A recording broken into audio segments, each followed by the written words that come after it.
কৰিছো প্ৰিপজিশনৰ ওপৰত তাৰ আগত আমি 50টা MCQ বেলেগে ডিসকাস কৰিছো আৰু টপিক ওয়াইজটো ডিসকাস কৰিছো প্ৰিপজিশনটো ইম্পৰ্টেন্ট হয় এইটো কাৰণে কাৰণ কোনোবা এটা এক্সামিনেশনত এটা অকল প্ৰিপজিশন নাহে 4-5টা প্ৰিপজিশন পৰা প্ৰশ্ন অহা দেখা যায় গতিকে বহুতেই বেছি ইম্পৰ্টেন্ট হয় বৰ্তমান আমি এসএসএলসি প্ৰশ্নবিলাক ডিসকাস কৰি আছিলো আজি 2011 চনৰ প্ৰশ্নবিলাক চাও যে there was a noise of children dash play বুলি আছে ইয়াত অপচন সি টো কারেক্ট আনসার হ'ব at play তাৰ নেক্সট আসলে her mother is dash the town council আসলে ইয়াত in the town council হ'ব অপচন এ টো কারেক্ট আনসার হৈ যাব যদি রুল আহিব তাত মই রুলটো আপোনালোকক কৈ যাম তাৰ নেক্সট আসলে the teacher knows his student dash name the teacher knows his student dash name ইয়াত অপচন বি টো কারেক্ট আনসার হৈ যাব by name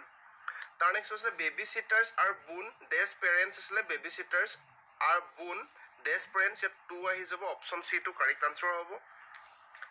tar next to 125 number to sok ami alon khorke koribole chesta korisu je tar next to 125 to asile je I met him dash the street yet apnalok option A to correct answer hoy jabo I met him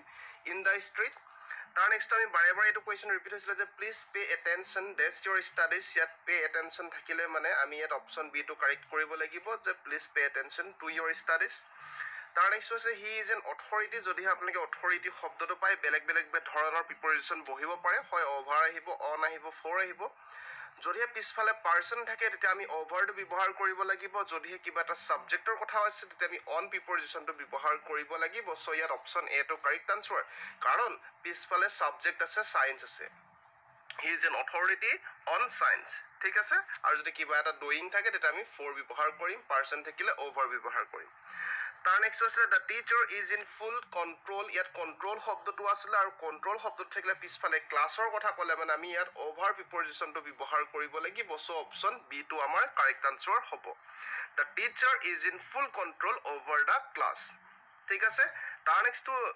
যদি পিছফালে price থাকে তেতিয়া আমি ইয়াত of ব্যৱহাৰ কৰিম কন্ট্ৰোলৰ পিছফালে প্ৰাইসৰ কথা থাকিলে অফ ব্যৱহাৰ কৰিম আৰু কিবা ক্লাছৰ কথা ক'লে আমি ওভাৰ প্ৰিপজিশনটো ব্যৱহাৰ কৰিম তাৰ নেক্সট আসলে এসএসসি 2014 চনৰ প্ৰশ্নবিলাক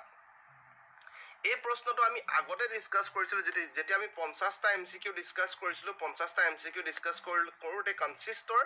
আমি ডেফিনেশনটো দিছিলো কেনেকে ধৰণৰ ব্যৱহাৰ হ'ব কোড ব্যৱহাৰ হ'ব যেতিয়া happiness consist dress speaking the truth বুলি কৈছে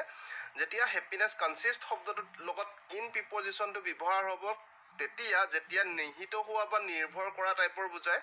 happiness consist dress speaking the truth ইয়াৰ আপোনালোকৰ ইন প্ৰিপজিশনটো আহি যাব মানে অপচন বি টো কাৰেক্ট আনসাৰ হ'ব আৰু যদিহে একগুট হৈ পিনি কিবা এটা মিলিত হৈ পিনি গঠন হোৱা বুজায় কিবা নাম্বাৰ থাকে তেতিয়া আমি ইয়াত অফ প্ৰিপজিশনটো ব্যৱহাৰ কৰিলো হেতেন যেনেকে example the classroom consist that of 50 students ঠিক আছে এই ক্লাসরুমটো কি 50টা লৰা ছোৱালী 50টা স্টুডেন্ট মিলি পিনি গঠন হৈছে একগুট হৈছে মিলিত হৈছে তেনেকা ধৰণৰ কলে মানে আমি নাম্বাৰ থাকিলে মানে আমি কি কৰিম অফ প্ৰিপজিশনটো কনসিস্টৰ লগত ব্যৱহাৰ কৰিম অন্যথা ইন প্ৰিপজিশনটো ব্যৱহাৰ কৰিম ইয়াত অপচন বি টো কাৰেক্ট আনসাৰ তাৰ নেক্সট 130 নম্বৰটো চাব যে one should be honest dash dealing with the phenomenon ইয়াত অনেষ্টৰ লগত আমি ইন প্ৰিপজিশনটো ব্যৱহাৰ কৰিব লাগিব one should be honest in dealing with phenomenon তাৰ নেক্সট আছে she is looking dash domestic help আমি বিচৰা টাইপৰ বিচাৰিছে বিচৰা টাইপৰ ক'লে আমি লুকিংৰ লগত for প্ৰিপজিশনটো ব্যৱহাৰ কৰিব লগিয়া হয় she is looking for so option C to correct answer তাৰ next the burden seem too much dash him এটো আপোনালোকে কৰবাত অন টু কাৰেক্ট আছে কৰবাত ফৰ টু কাৰেক্ট আছে কৰবাত টু টু কাৰেক্ট আছে বহুত ইয়াৰ ওপৰত মই চাইছিলো বহুত বুকত চাইছিলো মই কিন্তু সকলোতে বেলেগ বেলেগ আছে কিন্তু ইয়াত অন টু কাৰেক্ট হ'ব লাগে কিন্তু কৰবাত ফৰ আছে কৰবাত টু আছে গতিকে এটো এবাৰ আপোনালোকে নিজে চেক কৰিব যে the burden seem too much on him so on to correct হ'ব লাগে এপ্ৰোপ্ৰিয়েট টু অন হ'ব লাগে বাকি কিন্তু বিভিন্ন কিতাপত বিভিন্ন ধৰণৰ কাৰেক্ট কৰা আছে আৰু প্ৰিপজিশনটো অলৰেডি বহুত কনফিউজিং টপিক হয় মই আপোনালোকৰ যেতিয়া কোৱেশ্চন বিলাক কৰাই আছো বিভিন্ন ধৰণৰ বুকৰ পৰা কৰি আছো 4-5খন বুক মোৰ ওচৰত আছে ইংলিশ গ্ৰামাৰ তাৰ পৰা মই ক্ৰস চেকো কৰো আনসাৰটো এটাৰ পৰা পোৱাৰ পিছতো তাৰ নেক্সট আছে এসএসসি 2015 চনৰটো যে হেলথ ইজ প্ৰিফাৰেবল আমি প্ৰিফাৰেবল লগতে আইঅআৰ লগতে প্ৰিফাৰ এইবিলাক শব্দ থাকিলে কম্পাৰেটিভ ফৰ্মত আমি কি ব্যৱহাৰ কৰো টু প্ৰিপজিশন ব্যৱহাৰ কৰো দেন টু ব্যৱহাৰ নকৰো সো অপচন সি টো কাৰেক্ট আনসাৰ হ'ব সি ইজ প্ৰিফাৰেবল শব্দটো আছিল সো ইয়াত টু টু কাৰেক্ট হৈছে ঠিক আছে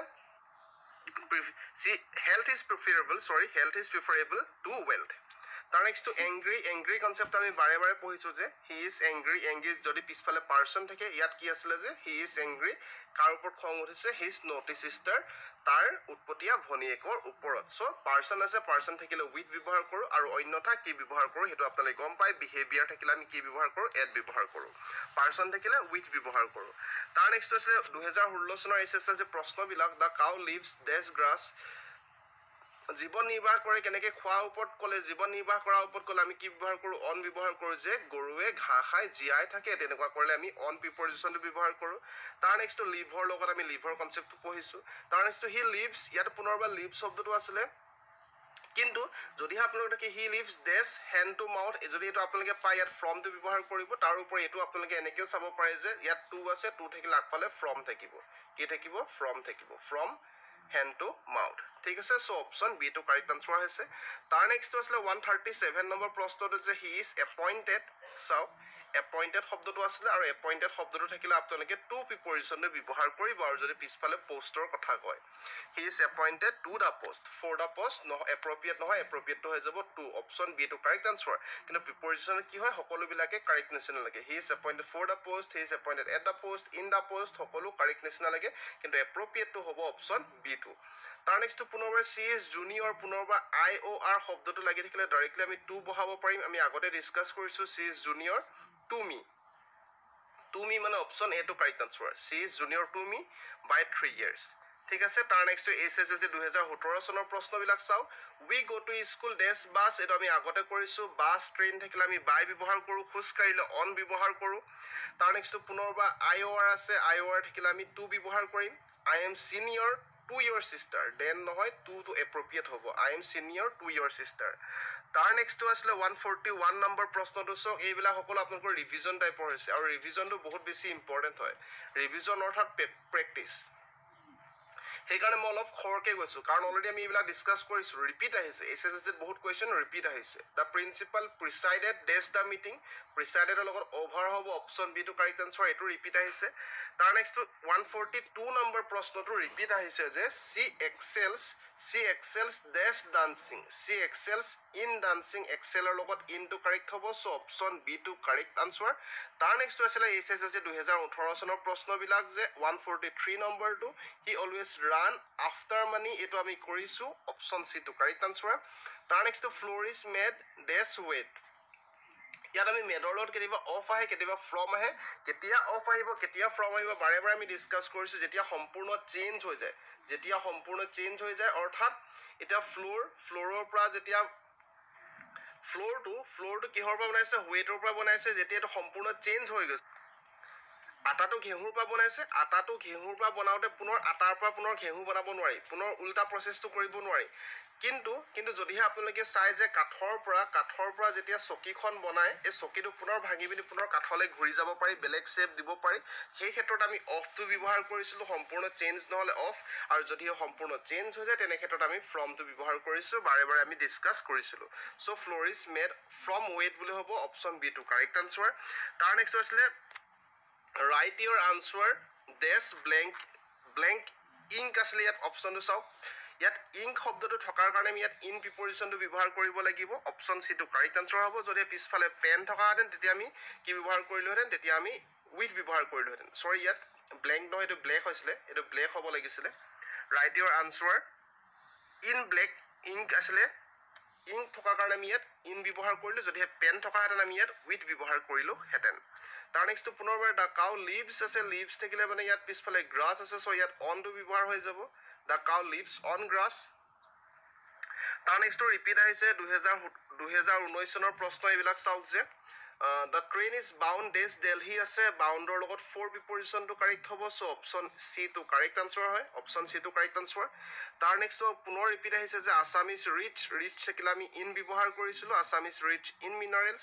পুনৰবাৰ হেপিনেছ কনচিষ্ট আহিছে চাওক কনচিষ্টটো আমি অলপ আগতে ডিছকাছ কৰিছিলোঁ ইয়াত ইনটো কাৰেক্ট হ'ব যদিহে নাম্বাৰ থাকে গঠন হোৱা টাইপৰ বুজায় মিলিত হোৱা বুজায় তেতিয়া আমি অফটো ব্যৱহাৰ কৰোঁ এইটো আমাৰ 2020 চনত আহিছিলে SSLC দে আৰ ছেটিছফাইড থাকিলে তাৰ লগত উইথ ব্যৱহাৰ কৰোঁ চ' অপশ্যন ডি টো কাৰেক্ট আনচাৰ হ'ব তাৰ they are satisfied with your works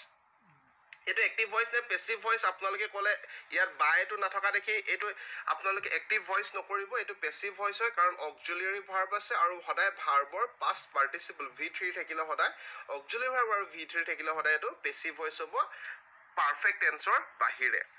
তাৰ নেক্সট হৈছিলে হি ইজ লুকিং, ইয়াত লুকিঙৰ লগত ফৰ প্ৰিপজিশ্যনটো কাৰেক্ট হ'ব looking for, so' option C টো কাৰেক্ট আনচাৰ। তাৰ next man does not live, এইটো আমি আগতো পঢ়িছিলোঁ, এটা প্ৰভাৰ্ব হয় যে man does not live by bread alone. তাৰ নেক্সটটো পুনৰ ৰিপিট আহিছে ৰীতা এক্সেলছৰ লগত ইনটো কাৰেক্ট হ'ব, চ' অপশ্যন চি টো কাৰেক্ট আনচাৰ, অপশ্যন চি টো কাৰেক্ট আনচাৰ। ঠিক আছে, আমি SSLC 2020 ইতিমধ্যে আমি ডিছকাছ কৰিলোঁ আৰু বাকী পুনৰ আৰু প্ৰিপজিশ্যন আৰু বহুতো ডিছকাছ কৰা হ'ব, বাকী টপিকবিলাকো সোনকালে ডিছকাছ কৰা হ'ব। আশা কৰিছোঁ আপোনালোকে ভিডিঅ'টো ভাল পাইছে, ভালকৈ প্ৰিপেৰেশ্যন চলাই থাকক আপোনালোকক সদায় কওঁ যে মই যিমান আপোনালোকে ধৈৰ্য সহকাৰে ভালকৈ প্ৰিপেৰেশ্যন চলাই যাব আপোনালোকৰ কাৰণে ভাল হ'ব, কাৰণ ইমান ডাঙৰ ডাঙৰ ভেকেঞ্চি বাৰে বাৰে নাহে। আগত যেনেকৈ 50টা 60টা ভেকেঞ্চি আহিছিলে, ইয়াৰ পিছত কিন্তু পুনৰবাৰ সেনেকুৱালৈ ঘূৰি যাব। গতিকে এই 26,000 ভেকেঞ্চিতে আমি আমাৰ নামটো ভৰাব লাগিব মেৰিট লিষ্টত। পুনৰবাৰ সকলোকে বহুত বেছি শুভেচ্ছা জ্ঞাপন কৰিছোঁ, ধন্যবাদ।